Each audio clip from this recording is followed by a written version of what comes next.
தங்கமே, உன்னுடைய குடும்பத்தில் கலகத்தை மூட்டி அங்கே பிரச்சனைகளை ஏற்படுத்தி கொண்டு இருக்கின்ற ஒரு பெண்ணை உனக்கு அடையாளம் காட்டுவதற்காக வந்திருக்கின்றேன். என் தங்கமே, வாழ்க்கையில் நமக்கோ இங்கு 1008 பிரச்சனை இருந்து கொண்டு இருக்கின்றது. நம்முடைய வீட்டில் இருக்கின்ற பிரச்சனையிலேயே நம்மால் சமாளிக்க முடியவில்லை. நாமோ நம் வாழ்க்கை பற்றி 1000 பிரச்சனைகளை பற்றி சிந்தித்து கொண்டு இருக்கும் பொழுது இவர்கள் நம் குடும்பத்தில் என்ன வேலை, இந்த பெண் யாராக இருக்கும் என்று நீ நினைக்கின்றாய் அல்லவா? அப்பன் எனக்கு இவர்களை பற்றி எல்லாம் நினைப்பதற்கு நேரம் இல்லை என்று நீ நினைக்கின்றாய். என் தங்கமே, அதை அத்தனை எளிதாக விடக்கூடிய விஷயமாக இருந்திருந்தால் இன்று உன்னிடத்தில் அப்பன் இதை எடுத்து கொண்டு வந்திருக்க மாட்டேன் அல்லவா? என் தங்கமே, சற்று பிரச்சனைகள் கொஞ்சம் விபரீதமான முடிவை சந்திக்க இருப்பதினால்தான் உன்னிடத்தில் அதனை முன்கூட்டியே சொல்லிவிடலாம் என்று நான் வந்திருக்கின்றேன்.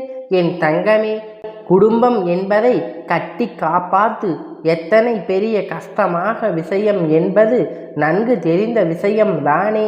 உன்னால் உன் குடும்பத்தில் இருக்கின்ற பிரச்சனைகளை சமாளிக்க முடியாமல் திணறி வருகின்றாய்.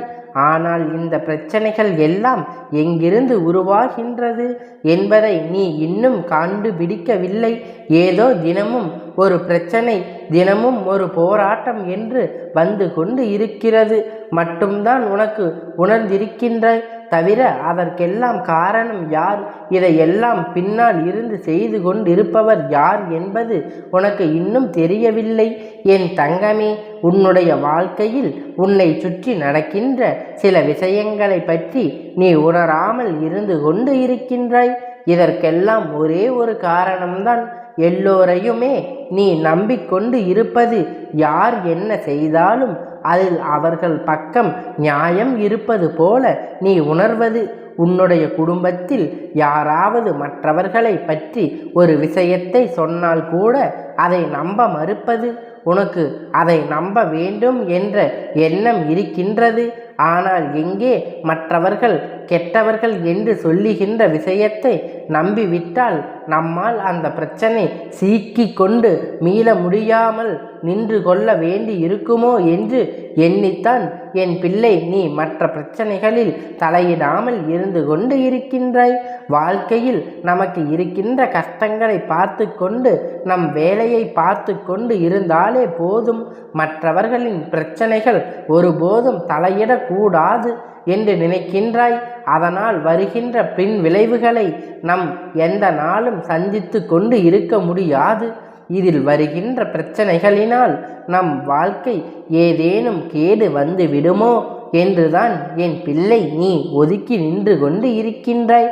தவிர ஒருபோதும் யாருக்கும் பயந்து அல்ல என்பதை உன் அப்பன் எனக்கு நன்றாக தெரியும்.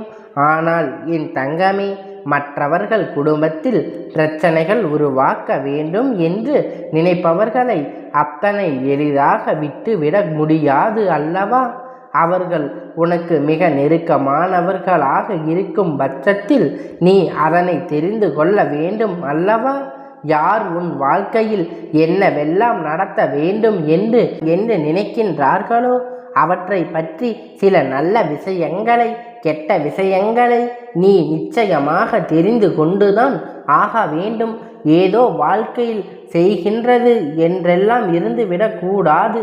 உனக்கென்று வாழ்க்கை பிரச்சனைகளை ஏற்படுத்தி கொடுக்கக்கூடியவர்கள் உன் அருகில் இருக்கின்றார்கள் என்று தெரிந்தால் நீ அவர்களிடத்தில் இருந்து எச்சரிக்கையாக இருக்க வேண்டும். அவர்கள் நீ எச்சரிக்கை செய்யும் வகையில் நடந்து கொள்ளவும் வேண்டும். அத்தனை சுலபமாக உன் வாழ்க்கையில் நுழைந்து உனக்கு பிரச்சனைகளை ஏற்படுத்தி கொண்டிருக்கின்றவர்களை உன் வாழ்க்கையில் நுழைந்தது எத்தனை பெரிய தவறு என்று அவர்கள் காலம் முழுவதும் கண்ணீர் சிந்த வேண்டும். என் பிள்ளை நினைக்கலாம், அப்பா இவர்கள் எல்லாம் தண்டனை கொடுக்க வேண்டாம், அப்படியே விட்டு விடலாம் என்று நீ நினைக்கலாம். என் குழந்தை, உன்னுடைய பெருந்தன்மையான மனது உன் அப்பன் எனக்கு இல்லை ஏனென்றால் என் குழந்தை வாழ்க்கையில் ஏற்பட்ட பிரச்சனைகள் அத்தனை பெரியது. அவர்கள் உனக்கு கொடுத்த கஷ்டங்கள், நீ சிந்திய கண்ணீர், என்ன பிரச்சனை நமக்கு நடக்கிறது என்று காரணமே தெரியாமல் நீ அழுது புலம்பி கொண்டு இருக்கின்றாய். இவை எல்லாவற்றிற்கும் உன்னுடைய மனது ஆறுதல் பட்டாலும் உன் அப்பன் என்னுடைய மனது அத்தனை எளிதாக ஆறுதல் படுவது கிடையாது. இவர்களுக்கு எல்லாம் சரியான தண்டனை கொடுத்தால்தான் அப்பன் மனது ஆறுதல் அடையும். என் தங்கமே, உன்னிடத்தில் இருந்து அவர்கள் பெற்ற உதவி ஆயிரம். ஒரு நாள் கூட என் பிள்ளை தன்னிடத்தில் உதவி என்று கேட்டு வந்தவர்களுக்கு இல்லை என்று சொன்னது கிடையாது. அதிலும் தெரிந்தவர்கள் என்றால் எப்படியாவது எதையாவது செய்து விட வேண்டும். தன்னிடத்தில் இருக்கின்ற பொன்னையும் பொருளையும் கூட பெரிதாக மதித்தது கிடையாது. அவர்கள் கேட்கும் பொழுது எடுத்து கையில் கொடுத்து விடுவது. இது போன்ற குணங்களை கொண்ட என்னுடைய பிள்ளை உனக்கு துரோகங்களை செய்யவும் உன்னுடைய வாழ்க்கையின் பிரச்சனைகளை கொடுக்கவும் இவர்களுக்கு மனது வந்திருக்கிறது என்றால் அவர்கள் இன்னும் எந்த எல்லைக்கு வேண்டுமானால் செல்வார்கள். அதனால் அவர்களுக்கு உரிய தண்டனையை உடனடியாக அவர்களுக்கு வழங்கிவிட வேண்டும் அல்லவா? என் தங்கமே, இது போன்ற கலகத்தை ஒரு குடும்பத்தில் மூட்டுகின்ற அளவிற்கு எண்ணங்களை கொண்டவர்கள் யாராக இருக்க முடியும் என்று நினைக்கின்றாய் அல்லவா? அப்பன் அடையாளத்தோடு சொல்கிறேன். நான் சொல்லும் பொழுது அவர்கள் புகைப்படம் உன் கண் முன்னே வந்து விடும். என் பிள்ளையே, நான் சொன்ன பிறகு நீ அவர்களை பற்றி என்ன நினைக்கின்றாயோ அதை அப்படியே செய்து விடலாம். ஏனென்றால் அவர்கள் செய்கின்றது அத்தனை சுலபமான காரியம் கிடையாது. அவர்கள் உன் வாழ்க்கையில் செய்து கொண்டு இருக்கின்ற விஷயத்தை சகித்து கொள்ளக்கூடிய விஷயம் அல்ல. குடும்பத்திற்குள் இருக்கின்ற பிரச்சனைகள் நிம்மதியில்லாமல் அங்கு மேலும் மேலும் பிரச்சனைகளை மூட்டி கொண்டு இருப்பது மற்றவர்களுக்கு வேடிக்கையாகி விடக்கூடாது அல்லவா? அவர்களுடைய ஆளுமை அவர்களின் வேடிக்கையாக வைத்து விடுவார்கள். ஒரு முறை நீ தெரிந்து அதை கண்டு கொள்ளாமல் இருந்து விட்டால் அவர்கள் நம் என்ன செய்யாதாலும் கண்டு கொள்ள மாட்டார்கள் என்று எண்ணம் அவர்களுக்கு வந்துவிடும். ஒரு பெண் இது போன்ற ஒரு காரியத்தை துணிந்து செய்கிறாள் என்றால் அதை நிச்சயமாக நீ என்ன செய்ய வேண்டும் என்று சிந்தித்து அவர்களை உன்னுடைய குடும்பத்தில் இருந்து ஒதுக்கி வைத்து விட வேண்டும். அவர்களுக்கு கொடுக்க போகின்ற தண்டனை இனி வாழ்நாள் முழுவதும் யாருடைய குடும்பத்திலும் எந்த ஒரு பிரச்சனைகளையும் தன் காரணமாக இருக்கக்கூடாது என்று எண்ணத்தை உருவாக்கிவிட வேண்டும். என் தங்கமே, அவர்களின் அடையாளத்தை அப்பன் உனக்கு சொல்கின்றேன், தெளிவாக புரிந்துகொள். அவர்கள் உன்னுடைய குடும்பத்தில் உன்னுடைய தந்தை வழியில் அவரோடு பிறந்த ஒருவருடைய பிள்ளையாவார். என் தங்கமே, அது மட்டும் அல்லாமல் இல்லத்தின் அருகிலே இருந்து கொண்டு இருப்பவர், என் ஆளும் உன்னுடைய இல்லத்திற்கு வந்து சென்று கொண்டிருப்பவர், உன்னுடைய குடும்பத்தில் அதிகமாக அக்கறை கொண்டவர் போல இல்லத்தில் நடக்கின்ற எல்லா விசேஷங்களுக்கும் முன்னால் நின்று கொண்டிருப்பது போல இருப்பவர். ஆனால் மனதிற்குள் எந்த ஒரு நல்ல எண்ணங்களும் உன் குடும்பத்தின் மீது அவர்களுக்கு இல்லை. அது மட்டுமல்லாமல் மற்றவர்களின் எத்தனை நாளுமே எந்த ஒரு விஷயத்தை அவருக்கு செய்து கொடுத்தால் அதை நீதான் செய்து கொடுத்தாய் என்று சொல்வது கிடையாது. உன்னுடைய குடும்பத்தில் உன்னுடைய உடன் பிறந்தவர்கள் மூலமாக அவர்கள் பெற்ற பலன்கள் ஏராளம். பணத்தை கூட கொடுத்து விட்டு திரும்ப வேண்டாம் என்று சொல்கின்ற அளவிற்கு உதவிகளை செய்கின்றார்கள். ஆனால் இந்த உதவிகளை எல்லாம் சிறு துளி அளவு கூட அவர் மதிக்கவில்லை. அவர்கள் மனதில் இவைகள் செய்த உதவிகள் சிறு துளி அளவு கூட நன்றி இல்லை. குடும்பத்தை அழிக்க வேண்டும் என்ற எண்ணத்தோடு தான் சுற்றி திரிந்து கொண்டிருக்கின்றார்கள். அதற்கு அவர்களோடு உடன் பிறந்தவர்களும் உடந்தை இருக்கின்றார்கள் என்பதை இன்று அதிர்ச்சியான ஒரு விஷயமாகும். ஏனென்றால் அவர்கள் உன்னுடைய குடும்பத்தின் மிகுந்த அக்கறை கொண்டவர்கள் போல நடித்து கொண்டு இருக்கின்றார்கள். அவர்கள் எண்ணம் என்ன தெரியுமா? அவர்கள் குழந்தைகள் அவர்களின் வம்சம் நன்றாக இருக்க வேண்டும்.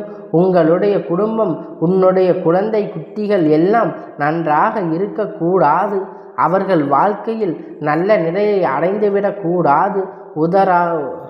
உதாரணத்துக்கு சொல்ல வேண்டும் என்றால், படிப்பு சம்பந்தமான விஷயமாக இருந்தாலும் வாழ்க்கை சம்பந்தமான விஷயமாக இருந்தாலும் அவர்கள் சிறப்பாக எதுவும் செய்துவிடக்கூடாது என்று நினைக்கின்றார்கள்.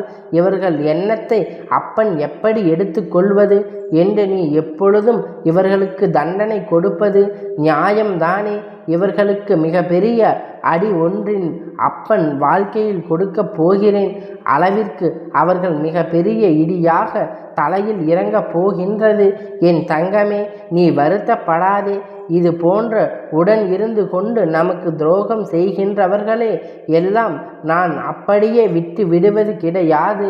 அவர்கள் செய்கின்றதற்கு பலனை அவர்கள் அனுபவிப்பார்கள். அது இந்த அப்பன் இடத்தில் இருந்து அவர்கள் நிச்சயமாக பெற்று கொள்வார்கள் என்பதில் எந்த ஒரு மாற்று கருத்தும் கிடையாது. என் பிள்ளை, உன்னுடைய வாழ்க்கை இனிமேல் மற்றவர்களுடைய தலையீடு இல்லாமல் மற்றவர்கள் குடும்பத்துக்குள் கலகத்தை மூட்டுகின்ற அளவிற்கு இடம் கொடுக்காமல் இருக்க வேண்டும். மூன்றாவது ஒருவருடைய தலையீடு, ஒருவருடைய பேச்சை கேட்டு குடும்பத்தில் ஒரு விஷயத்தை செய்வது என்பது ஒரு பொழுதும் இருக்கக்கூடாது. சொந்தமாக முடிவெடுத்து குடும்பத்தில் உள்ளவர்களிடம் மட்டுமே கலந்து பேசி எந்த ஒரு முடிவை எடுக்க வேண்டுமோ என் பிள்ளை, இதில் இனி எப்பொழுதும் கவனமாக இருக்க வேண்டும்.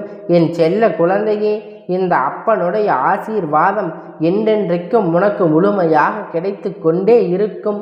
கந்தா போற்றி, கடம்பா போற்றி, கதிர்வேலா போற்றி, ஆறுபடை வீடு கொண்ட முருகா போற்றி.